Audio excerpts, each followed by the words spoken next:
धारा 144 तो उसमें लिखा 28 तारीख से लगी है। क्या उससे पहले डॉक्टर दीतू को नहीं उठाया गया? उससे पहले उठाने की वजह 9 तारीख को क्यों उठाया गया? जातिवाद के खिलाफ अगर आवाज़ उठाएंगे तो ये 144 लगाई जाएगी। ये तरीका है, ये सरकार का तरीका है आवाज़ दबाने का। नरेंद्र मोदी सबसे बड़े जातिवादी हैं। आप देखिए जेएनयू में क्या होता है, जब इंटरव्यू होता है पीएचडी का तो वहाँ पर सिंगल डिजिट में नंबर दिया जाता है। क्या ये जातिवाद नहीं है? ये नया तरीके का जातिवाद है। वो आपके साथ आपको छूने वाला या फिर आपको इस तरीके का जातिवाद नहीं करेंगे। कि जिस वैदिक काल से जातिवाद आ रहा है, जिस वैदिक काल से ब्राह्मणवाद चलता आ रहा है, वो आज भी जिंदा है। अगर मंदिर मस्जिद पे वोट होगा तो विकास और रोजगार और छात्र, किसान, दलित सबकी आवाज़ दबाई जाएगी।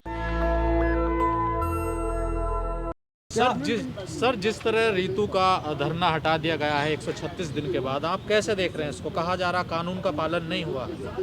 कानून का पालन क्या समझ सकते हैं हम इसको? इस तरीके से समझ सकते हैं कि डॉक्टर रितु सिंह जो है एक दलित महिला हैं और 2 साल पहले जो जिस तरीके से उनके पास जातिवाद जो व्यवहार उनके साथ किया गया सविता रॉय द्वारा, और जो उनके साथी प्रोफेसर्स थे जो क्या कहते हैं अपर कास्ट थे, सब लोग उनके द्वारा जिस तरीके से उनके साथ जातिवादी व्यवहार किया गया और उनको 2 साल पहले निकाला गया कोरोना के पीरियड में, जिस समय किसी प्रोफेसर को निकाला नहीं जाता था, वो एडहॉक थे, उनको निकाला गया। उसके बाद में जब वो अपनी आवाज़ उठाते हैं, 135 दिन से लगातार उनका धरना चल रहा था। आपने देखा होगा, सभी ने देखा होगा, लगभग मेरे ख्याल से सभी छात्रों को पता होगा, 135 दिन से लगातार धरना चल रहा है। और उस धरने को ये जो डीयू एडमिनिस्ट्रेशन है, जो डीयू के वीसी हैं और दिल्ली पुलिस है, इस बात को बर्दाश्त नहीं कर पा रहे। एक दलित महिला 135 दिन से ऐसी जगह पर बैठी है जो बच्चों की, जो स्टूडेंट्स की जो आवाज़ उठाते हैं, जहाँ पर आर्ट्स गली गेट नंबर 4 हमेशा आवाज़ उठाने के लिए दिया गया है कि वहाँ पर आप प्रोटेस्ट करते हैं, वहाँ पर आप क्या कहते हैं स्ट्राइक करते हैं। और उस समय उस स्पेस पर एक दलित महिला बैठ कर प्रोटेस्ट कर रही है। इस चीज़ को उनको बर्दाश्त नहीं हुआ और उसके बाद में उस स्पेस को धुल दिया गया पानी से। और जिस तरीके से हम देखते हैं एक बहुत बड़ा जातिवादी जो निकल के आता है कि उसको धुल दिया गया सीधा। और हमने देखा अभी पिछले, ऐसा क्यों किया गया इन लोगों ने? क्यों धुला गया वहाँ पर? क्यों पानी भरा? क्योंकि वो एक छोटी जाति से आते हैं। अब हम लोग बड़े स्पेस में आएंगे, यूनिवर्सिटी में आएंगे, अगर हम पढ़ेंगे और वो अगर पढ़ा रहे होंगे, अगर प्रोफेसर हमारे दलित होंगे, वो क्वेश्चन करना सिखाएंगे, वो क्रिटिसाइज करना सिखाएंगे गवर्नमेंट को, वो सिखाएंगे कि वर्ण व्यवस्था गलत है, आपको बोलना पड़ेगा उसके खिलाफ। तो अगर ऐसा चलेगा तो फिर तो जिस तरीके का ब्राह्मणवाद यहाँ पर है, जिस तरीके की जातिवाद यहाँ पर है, वो रह ही नहीं पाएगा। अरे डीयू जैसे संस्थानों में जातिवाद नहीं है। होता है, बिल्कुल नहीं होता। आप कैसे नहीं कह सकते? आप आईआईटी की बात सुनिए। आईआईटी में बीटेक होता है, बहुत बड़ा प्रोग्रेसिव माना जाता है। दर्शन सोलंकी क्या मदर नहीं हुआ उनका? या स्टेट क्या कहते हैं, स्टेट वो हैदराबाद जो है, हैदराबाद यूनिवर्सिटी के रोहित वेमुला को हम भूल गए? क्या ये बड़े प्रोग्रेसिव यूनिवर्सिटीज नहीं है? कौन कहता है कि आज तरीका बदल दिया गया है, आज यूनिवर्सिटीज का तरीका बदल दिया गया है, आज आपके साथ वो उस तरीके से व्यवहार नहीं करेंगे। दिल्ली हाईटेक शहर है, यहाँ पर योग्यता के अनुसार नौकरी मिलती लोगों को। आप बिल्कुल ठीक कह रहे हैं, मान लीजिए। लेकिन जिस तरीके से जातिवाद को मोड़ा गया है, जिस तरीके से देश आगे दिख रहा है कि हम लोगों को हाईटेक चीज़ें हो गई, यूनिवर्सिटी हो गई है, लेकिन उसके साथ साथ आज आप सोशल मीडिया पे देखिए, आज आप यूनिवर्सिटी में देखिए, जिस तरीके से एडवांस हो रहा है पूरा दुनिया, उसके साथ साथ जातिवाद करने का तरीका भी एडवांस हो रहा है। अरे नरेंद्र मोदी कह रहे हैं सिर्फ 4 जातियां हैं, गरीबों की, महिलाओं की। नरेंद्र मोदी सबसे बड़े जातिवादी हैं। अगर उनसे कहिए वाइस प्रेसिडेंट रामनाथ कोविंद को मंदिर में घुसने क्यों नहीं दिया गया था जब वो गए थे? तो क्यों उनको जूते निकालने के लिए बोला गया? बोला नहीं, आप बाहर जाइए, आपको नहीं घुसा जाएगा अंदर। क्यों कहा गया? क्या लगता है इन संस्थानों में भी जातिवाद के शिकार हो रहे हैं दलित प्रोफेसर? बिल्कुल हो रहे हैं। और जातिवाद के शिकार सिर्फ दलित प्रोफेसर नहीं हो रहे हैं, छात्र भी हो रहे हैं। जिस तरीके छात्रों के साथ भी हो रहा है। छात्रों को आप देखिए जेएनयू में क्या होता है, जब इंटरव्यू होता है पीएचडी का तो वहाँ पर सिंगल डिजिट में नंबर दिया जाता है। क्या ये जातिवाद नहीं है? ये नया तरीके का जातिवाद है। वो आपके साथ आपको छूने वाला या फिर आपको इस तरीके का जातिवाद नहीं करेंगे। आपको यूनिवर्सिटीज़ में आने ही नहीं दिया जाएगा। आप अगर यूनिवर्सिटी में आएंगे तो आपको इस तरीके से तड़पाया जाएगा, सताया जाएगा, आपको यूनिवर्सिटी में कम नंबर दिए जाएंगे, आपकी जाति को बार बार गालियाँ दी जाएगी और उसके बाद में आप या तो हत्या कर लेंगे, सुसाइड कर लेंगे, या यूनिवर्सिटी से ड्रॉप ले लेंगे, आप ड्रॉप आउट ले लेंगे। आईआईटीज़ में सबसे ज़्यादा ड्रॉप आउट किसका होता है? SC/STs का। सबसे ज़्यादा ड्रॉप आउट MBBS में किसका होता है? SC/STs का। हायर एजुकेशन में सबसे ज़्यादा ड्रॉप आउट SC/STs का होता है। डॉक्टर रितु के आंदोलन से डर गई क्या सरकार? बिल्कुल डर गई। हम देख रहे हैं कि 2024 का इलेक्शन आ रहा है और अगर इस तरीके से आंदोलन बड़ा हो गया और SC/ST को अगर ये पता चल गया कि ये सरकार हमारी नहीं है और OBCs भी अगर उसमें साथ मिल गया तो फिर मोदी की सरकार कभी बनने वाली है नहीं। और इसी बात को डर को लेकर उन्होंने इस तरीके का तरीका अपनाया कि डॉक्टर रितु को बिना नोटिस के उठा दिया गया। जब वो गए थे बाहर जिस समय वो नहाने जाते हैं, उस समय उनको देखा गया कि उस समय वो नहाने जाते हैं, उस समय उनको उठा लिया गया, उनके साथियों को उठा लिया गया। और उसके बाद जब डॉक्टर रितु वापस आते हैं और जब धरना देते हैं, अपना शुरू करते हैं, फिर डिटेन कर लिया जाता है और रात में छोड़ा जाता है। तो क्या न्याय मिल पाएगा इस तरीके से? कोशिश जारी है, हम लोग कोशिश कर रहे हैं, समर्थन ले रहे हैं छात्रों से लगातार, और जब तक डटे रहेंगे, जब तक इस तरीके की आवाज़ों को दबाने की जो कोशिश है एसडीओ एडमिनिस्ट्रेशन की रहेगी, तब तक हम लोग अपनी आवाज़ बुलंद करते रहेंगे। जैसे आपने कहा कि यहाँ पर धुल दिया गया, अब सोशल मीडिया पे कहा जा रहा है कि वहाँ पर धुल दिया गया क्योंकि डॉक्टर रितु दलित थी, हाँ। शुद्धिकरण किया जाएगा। ये क्या हो क्या रहा है देश में? मतलब राष्ट्रपति को मंदिर में नहीं जाने दिया जाता है। ये सीधी बात वही है कि जिस वैदिक काल से जातिवाद आ रहा है, जिस वैदिक काल से ब्राह्मणवाद चलता आ रहा है, वो आज भी जिंदा है, वो आज भी हमारी यूनिवर्सिटीज़ में लागू है।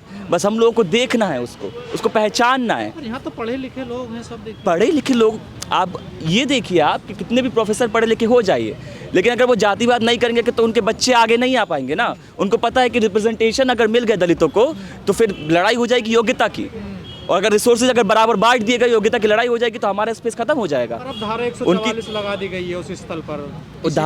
धारा 144 तो उसमें लिखा 28 तारीख से लगी है। क्या उससे पहले डॉक्टर रितु को नहीं उठाया गया? उससे पहले उठाने की वजह 9 तारीख को ही क्यों उठाया गया? और 144 तभी लगाए गए जब डॉक्टर रितु आए, तब कोई और था, तब तो आपको 144 नहीं दिखी। जब एबीवीपी या फिर कोई और आरएसएस से जो जुड़े संस्थान है, संगठन है, जब यहाँ पर करते हैं धरना, यहाँ पर आप देखिएगा 22 तारीख को जब होगा सुंदरकांड, तब यहाँ पर पुलिस आए, तब यहाँ पर 144 लगाए, तब मैं जानूँ। क्या ये यूनिवर्सिटी इस तरीके की यूनिवर्सिटी होनी चाहिए? यहाँ पे अंबेडकर की बात नहीं होगी, भगत सिंह की बात नहीं होगी, पेरियार की बात नहीं होगी, सुंदरकांड कराया जाएगा, तो यूनिवर्सिटी अगर ब्राह्मणों की हो जाएगी, दलितों की यूनिवर्सिटी नहीं हो पाएगी, और वही वो लोग चाहते हैं। तो क्या आप लोग उस मनुवाद पे चोट कर रहे हैं क्या? मनुवाद पे चोट करने की हमारी पूरी कोशिश, और हम लोग कर रहे हैं लगातार। अभी परेशान है शासन प्रशासन। बिल्कुल, अगर मनुवाद नहीं होगा तो शासन प्रशासन में जितना भी आप देख रहे हैं ब्राह्मणवाद चल रहा है, जितना भी प्रोफेसर्स आज 2-3% प्रोफेसर्स अगर SC ST का आ पाता है हायर एजुकेशन में, बाकी जो है वो तो अपर कास्ट है ना। तो जो आ पाता है गलती से, उन लोगों को निकाल दिया जाता है, उन लोगों को इनके साथ ऐसा व्यवहार किया जाता है ताकि वो लोग ना आएँ और वो लोग स्टूडेंट्स को पढ़ाएं। कि अगर स्टूडेंट्स मनुवाद पढ़ाएगा, जो इस तरीके का एडमिनिस्ट्रेशन है इस समय पर, जिस तरीके का एडमिनिस्ट्रेशन समय पर है, अगर वो मनुवाद पढ़ाएगा स्टूडेंट्स को, वो मनुवाद पढ़ाएगा कि देखिए जातिवाद अच्छा होता है, ब्राह्मणवाद देखिए, आप ये सब वर्ण व्यवस्था देखिए, और अगर हमारे तरीके के लोग आएगा, दलित लोग आएगा, SC ST का लोग आएगा, तो वो सिखाएगा कि मनुवाद बेकार है, कि क्या कहते हैं दलितों को आवाज़ मिलनी चाहिए आपकी। छात्र क्या करने वाले हैं डॉक्टर रितु के लिए? हम लोग कोशिश लगातार जारी है। अभी 4 बजे यहाँ पर और एक और क्या कहते हैं धरना होने वाला है, और हम लोग कोशिश है कि ज़्यादा से ज़्यादा DO एडमिनिस्ट्रेशन, क्या कहते हैं जो दिल्ली पुलिस, उस पर सबसे पहले प्रेशर बनाया जाए कि 144 हटाया जाए, हमारा धरना लागू हो दोबारा से। और अभी देख रहे हैं सविता रोय को गिरफ्तार दी गई है, चार्जशीट ली गई है SC ST में, लेकिन गिरफ्तार नहीं मिला है। कानून के मुताबिक 144 लगा हुआ है। हाँ, कानून तो अब कानून उन्हीं का है जो लोग चाहते हैं आवाज़ दबाना। 144 एक हथियार बन चुका है कि अगर आप प्रोटेस्ट करेंगे, आप अपनी आवाज़ बुलंद करेंगे, जातिवाद या फिर दलित का आवाज़ अगर उठाएंगे, आप जातिवाद के खिलाफ अगर आवाज़ उठाएंगे, तो ये 144 लगाई जाएगी आपके ऊपर। अगर आप क्या कहते हैं प्रोटेस्ट करते हैं, स्ट्राइक करते हैं, तो आपके ऊपर UAPA भी लगाया जाएगा। ये तरीका है, ये सरकार का तरीका है आवाज़ दबाने का। मेरा नाम सूर्यांश है, सूर्यांश प्रताप सिंह है, लेकिन मैं खुद में एक दलित हूँ। ठीक है, मैं इस बात को क्लियर कर देता हूँ। तो राम का मंदिर बन गया, भगवान राम का, अयोध्या जाइए। यहाँ पर क्या कर रहे हैं आप लोग? अगर अयोध्या डॉक्टर अंबेडकर गए होते, अगर डॉक्टर अंबेडकर मंदिर गए होते, तो डॉक्टर अंबेडकर कभी संविधान नहीं लिख पाते और हम लोगों को आवाज़ नहीं दे पाते। हम इस यूनिवर्सिटी में जो आ पा रहे हैं अब तक, वो डॉक्टर अंबेडकर की देन है, और डॉक्टर अंबेडकर ने कहा है कि किसी मंदिर और मंदिर में नहीं जाना है। डॉक्टर अंबेडकर का तो सब सम्मान करते हैं ना, मोहन भागवत भी करते हैं, प्रधानमंत्री भी करते हैं। वो एक दिखावा है, वो दिखावा है। सावित्रीबाई फुले का भी तो सम्मान किया था, सावित्रीबाई फुले का सम्मान किया था, और उसी के बाद में डॉक्टर रितु को उठा दिया गया। सावित्रीबाई फुले के सम्मान में पोस्टर आएगा, डॉक्टर अंबेडकर के सम्मान में पोस्टर आएगा, उसके बाद में घटनाएं होंगी रोहित वेमुला वाली, दर्शन सोलंकी वाली, डॉक्टर रितु वाली। तो क्या करना चाहिए दलित बहुजनों को, जो बहुजनों एकता एकजुट होना चाहिए। उनको जानना चाहिए कि यूनिवर्सिटीज़ में भी मनुवाद, जातिवाद लागू है अभी भी। उनको आना चाहिए, अपनी स्पेस लेनी चाहिए। मंदिर में कुछ नहीं रखा है, जो भी है अंबेडकर, भगत सिंह को पढ़िए, पेरियार को पढ़िए, फूले को पढ़िए, यूनिवर्सिटीज़ में भेजिए अपने छात्रों को पढ़ाइए अच्छी चीज़ें। बगैर मंदिर में सब कुछ है, मंदिर में कुछ नहीं है। अमीश देवगन ने कहा कि अगर आप मंदिर चले गए तो अस्पताल जाने की जरूरत नहीं पड़ेगी। अगर ऐसा है तो वो अपने बच्चों को, अगर कुछ होता है तो अस्पताल लेकर जाएं। वो अस्पताल नहीं लेकर जाएं, मंदिर लेकर जाएं, अस्पताल लेकर ना जाएं।